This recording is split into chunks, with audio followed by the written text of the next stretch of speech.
আসসালামু আলাইকুম রহমতুল্লাহি ওয়া বারাকাতুহু। মানে জান্নাতে যেতে কতটুকু করা লাগবে? এক ব্যক্তি আল্লাহ নবী সাল্লাল্লাহু আলাইহি ওয়াসাল্লামকে বলল বা জিজ্ঞেস করলো, ইয়া রাসূলুল্লাহ, আরাআইতা ইযা সাল্লাইতু সালাওয়াতিল মাকতুবাত।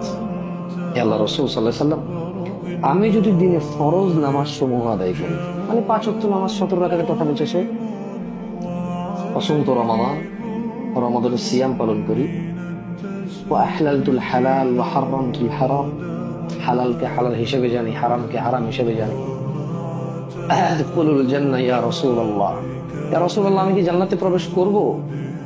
قال, তিনি সাল্লাল্লাহু আলাইহি সাল্লাম বললেন, না, তুমি জান্নাতে যাবা।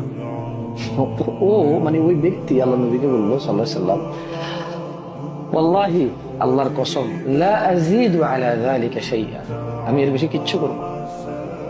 সুবহান।